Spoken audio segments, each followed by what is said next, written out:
जय हिंद दोस्तों। आज हम एक विवाद की बात करेंगे, ज़मीनी विवाद की चर्चा करेंगे कि कल हमको फ़ोन आया अपने पड़ोसी राज्य से, झारखंड से, कि सर हम एक ज़मीन खरीद रहे हैं, उसका हमें दस्तावेज नहीं समझ में आ रहा है। तो इसी टॉपिक को लेते हुए देखते हुए हम आज वीडियो बना रहे हैं और आप सभी को इस वीडियो से कुछ सीखने को मिलेगी। ये बात है, ज़मीन खरीदने से पहले कौन कौन से दस्तावेज को हमें देखना चाहिए। पहले हम जो मेरे पास कल फ़ोन आया था उनकी बात करते हैं। कोई कुमार नाम के शख्स ने कॉल किया था। उनका कहना ये था कि सर मैं जिस ज़मीन को खरीद रहा हूँ उस पे दो रैयत जो ऐसे हैं जो कह रहे ये मेरा ज़मीन है, ए बोल रहा है कि ये मेरा ज़मीन है और बी बोल रहा है कि ये मेरा ज़मीन है। तो हम क्या करें सर, ज़मीन को खरीदना चाहिए या नहीं खरीदना चाहिए। तो हम बोले कि आपको ज़मीन खरीदने से पहले दस्तावेज को चेक करना पड़ेगा। तो जो मिस्टर कुमार हैं, उन्होंने मेरे पास दस्तावेज भेजे। वो जो ज़मीन खरीदा हुआ था, ए और बी जो दावा कर रहा है, वो ज़मीन खरीदा हुआ ज़मीन नहीं था, वो दान पत्र था।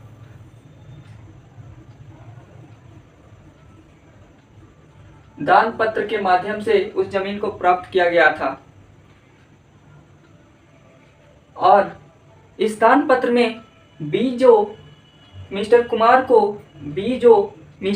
को खेत बेच रहे हैं, जो बी जो मालिक हैं, बोल रहे हैं कि ये मेरा ज़मीन है, मिस्टर कुमार को ज़मीन बेच रहे हैं, उनके पास इस पेपर में इस दान पत्र में उनका कहीं नाम जो है नहीं है। तो इनका मिस्टर कुमार का कहना था कि सर क्या हमें इस ज़मीन को लेना चाहिए या नहीं लेना चाहिए। तो हम उनको समझाएं कि देखिए सर, दान पत्र में जो है जिससे आप ज़मीन खरीद रहे हैं उनका तथा उनके कोई वंशों का नाम नहीं है। मिस्टर जो बी इस ज़मीन का जो दूसरा ऑनर बोल रहा है, दावा कर रहा है, बी के पास वंशावली बी ने वंशावली मिस्टर कुमार को दिया। वंशावली जो है मिस्टर कुमार को दिया और कहें जो बी है वो मिस्टर कुमार को कहें कि मेरा ये वंशावली है, जबकि दान पत्र में इनके वंशावली का कोई इंसान का नाम नहीं था।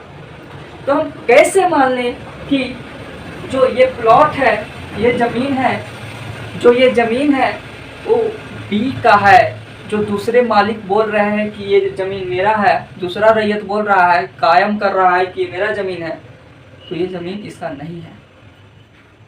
झारखंड वासियों को सताने के लिए अथक प्रयास किया जाता है। अब समझिए ना कि ए का ज़मीन है, बी बेचना चाह रहा है, ये कैसे हो सकता है। और मिस्टर कुमार का कहना यह था कि जो बी हैं, रैयत बी हैं, इन्होंने 30 से 35 ज़मीन के माफिया, जिसे हम लोग अपने भाषा में दलाल कहते हैं या इंग्लिश में एजेंट कहा जाता है, ज़मीन का दलाल जो बी है, इस ससुरा 25 से 30 को दलाल के लगा दिया है। अब बेचारा जो ए है, ये गरीब इंसान है, इसके पास उतना पहुंच नहीं है, पावर नहीं है, तो सोच रहा है कि इस ज़मीनों को बेच देते हैं। तो इससे हम जानते हैं कि क्या क्या विवाद उत्पन्न हो सकती है। विवाद सबसे पहले जो इस प्लॉटवा के लेगा, जो बी बेच रहा है ज़मीन को, जो खरीदेगा उसको सबसे पहले दाखिल खारिज नहीं होगा, जिसे म्यूटेशन कहते हैं। म्यूटेशन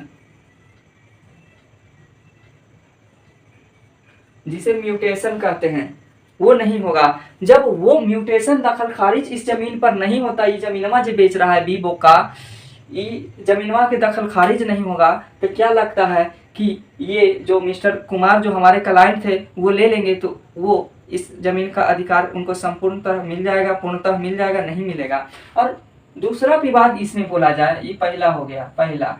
दूसरा विवाद इसमें बोला जाए तो ये जो है, ये जो रैयत जो पूर्णतः इस जमीन के मालिक है, वो टाइटल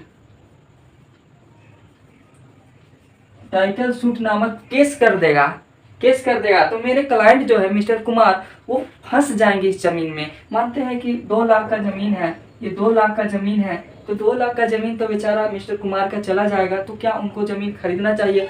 हम अपने तौर पर बोले तो उनको समझाएं बुझाएं कि देखिए, मिस्टर कुमार का ये कहना था कि सर बड़ा खूबसूरत ज़मीन है सर, समतल ज़मीन है, क्योंकि झारखंड में समतल ज़मीन देखने को मिलता ही नहीं है। ये आयताकार ज़मीन है, समतल ज़मीन है, इस पे सोच रहे हैं सर कि घर बनाएं। तो हम कहें कि ठीक है, आपका शादी हुआ है? तो बोले कि नहीं हुआ है सर। तो आप बताइए कि अपनी जो होने वाली वाइफ है उसके खूबसूरती पर जाइएगा कि उसके दिमाग को भी देखिएगा? तो बोले कि हम दोनों चीज़ देखेंगे। तो इससे हम कहें कि देखिए मिस्टर कुमार, आप जिस ज़मीन को ले रहे हैं वो भले ही खूबसूरत है, लेकिन उसके पास दिमाग है क्या? दिमाग कहने का मतलब उस ज़मीन का दस्तावेज सही है या नहीं है? तो उन्होंने कहा कि सर सही बात है। तो मिस्टर कुमार कहें कि क्या करना चाहिए सर, लेना चाहिए या नहीं लेना चाहिए? तो हम बोले कि सर आपके अनुसार, मेरा जहाँ तक मानना है, ये ज़मीन गलत है, क्योंकि इस ज़मीन का अधिकार ये है, ये है पूर्णतः ये अधिकार। हाँ, अगर ए का जो बी है, ये प्लॉट का बी दावा कर रहा है, ए का कोई बेटा होता या वंशज होता तो हो सकता था कि ये बेचता तो कोई विवाद नहीं होता। लेकिन ना ये वंश है, ना गोतिया है, ना नैया है, तो ये जमीन को बेच कैसे सकता है? अब आपका सवाल उठेगा कि सर जमीन किसी दूसरे के नाम पर है तो ये कैसे भी बेच देगा? तो हम पटना की एक बात बताते हैं। पटना यहाँ पे नाम हम उसका भूल रहे हैं, नवतपुर की बात है। पटना में नवतपुर की बात है। एक जमीन था, उसका 7 बार दखल खारिज हुआ है। 7 बार दखल खारिज, समझिए, सॉरी 7 बार रजिस्ट्री हुआ है, केवाला हुआ है जमीन का। तो ये तो एक के बार है। तो पैसा से आज कुछ भी हो सकता है, पैसा फेंकेगा वो हो जाएगा। मानते हैं 20 लाख की जमीन है, 5 लाख रुपया लिखाई में दे दिया तो ऑटोमेटिक है कि बिक जाएगा। तो ये है सिचुएशन। अब हम देखते हैं कि ज़मीन खरीदने से पहले कौन कौन से दस्तावेज हमें रैयत से लेना चाहिए। सबसे पहले अगर वो खानदानी है तो खतियान हमें ज़रूर देखना चाहिए।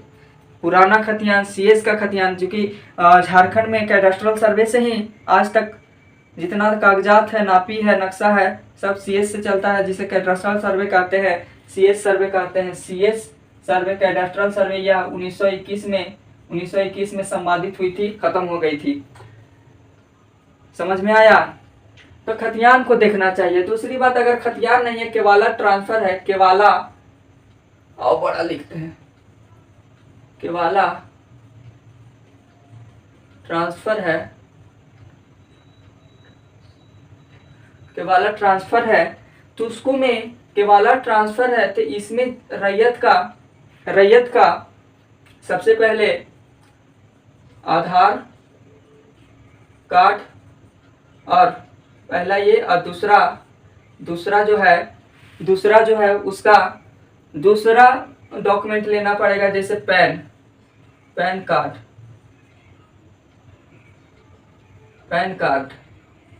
कार्ड उसका लेना पड़ेगा, पैन कार्ड लेना पड़ेगा। और तीसरा जो हम देखेंगे, सबसे महत्वपूर्ण कि रसीद किसके नाम पर कट रहा है। यही चोट्टा के कारण विवाद उत्पन्न होता है। अगर जो बेच रहा है उसके नाम पर रसीद कट रहा है, तो कोई विवाद नहीं उस जमीन पर हो सकता, कोई विवाद नहीं, क्योंकि वह राज्य सरकार के दोनों कार्यालय में उपस्थित है। केवाला अगर वो जमीन के है, केवाला वो जमीन के है, तो समझिए कोई विवाद कोर्ट में नहीं होगा।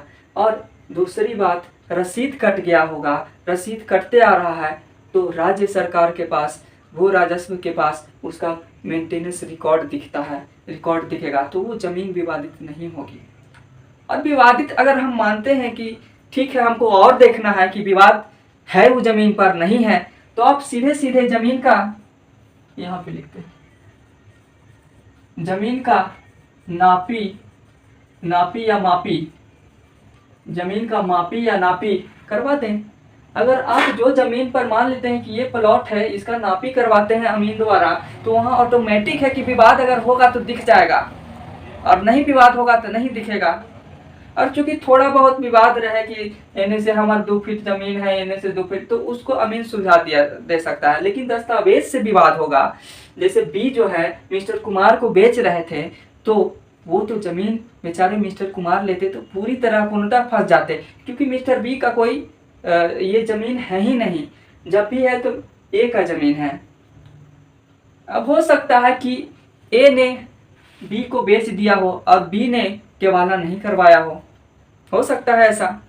तो ऐसा हुआ है तो कोर्ट ये कहता है कि आपने रजिस्ट्री नहीं करवाए तो आपको इस ज़मीन पर कोई अधिकार नहीं है। आप भले ही 50 लाख, 60 लाख, 70 लाख, 80 लाख कुछ भी दे दिए हों, इस ज़मीन पर आपका अधिकार नहीं है। क्योंकि पहले होता था, एक विवाद और था 1988 का यह विवाद है। वो बंदा कह रहा था, मेरा एक दूसरा क्लाइंट, कि सर हमने 1988 में एक ज़मीन खरीद लिया, उसका रजिस्ट्री हम लोग नहीं करवाएं, और चूंकि आज हम उस ज़मीन का रजिस्ट्री करवाने के लिए कहते हैं तो जो बेचा था वो आज नहीं बोलता है रजिस्ट्री करने के लिए नहीं बोलता है। तो कहें क्यों नहीं बोलता है भाई? तो नहीं बोले के कारण न है, अब लिए थे 1988 में 5 रुपया के ज़मीन, 5 रुपये के ज़मीन, 5 रुपया के ज़मीन, वही ज़मीन आज 5 लाख के हो गया है। तो कोई भी आदमी ये सोचता है कि पैसा आवे घटे ना। अब इनका कहना ये है कि 1988 में हम ज़मीन खरीदे थे, क्या सर उस पर हम कायम हैं तो सरकार हमें उसको देगी? तो विवाद अगर कोई ज़मीन पर 17 वर्ष या 10 वर्ष या 7 वर्ष से अधिक से उस ज़मीन पर कायम है और विवाद उत्पन्न नहीं होती है, तब सरकार ऑब्जेक्शन अगर कोई नहीं उस ज़मीन पर उठाता है तब सरकार देती है, अन्यथा नहीं देती है ज़मीन को। तब जाके ज़मीन को घोषित करेगी कि ये मालिक है, 17 साल, 10 साल, 7 साल से रह रहा है, तो जाकर ज़मीन को देगा।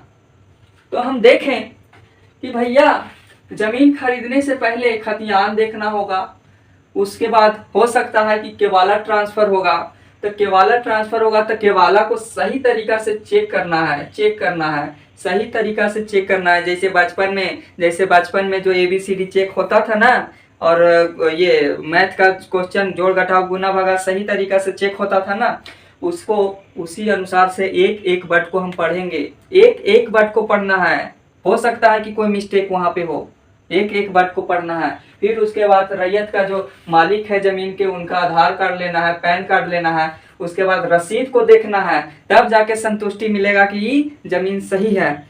फिर कहे कि ठीक है इतना चीज़ हम देख लिए, तो सर और हमको देखना है तो क्या करेंगे? तो और आपको देखना है ना, तो आप नापी करवा दिए, विवाद उत्पन्न नहीं हुआ, तो नापिया के बाद रजिस्ट्री करने से पहले एग्रीमेंट कराइए।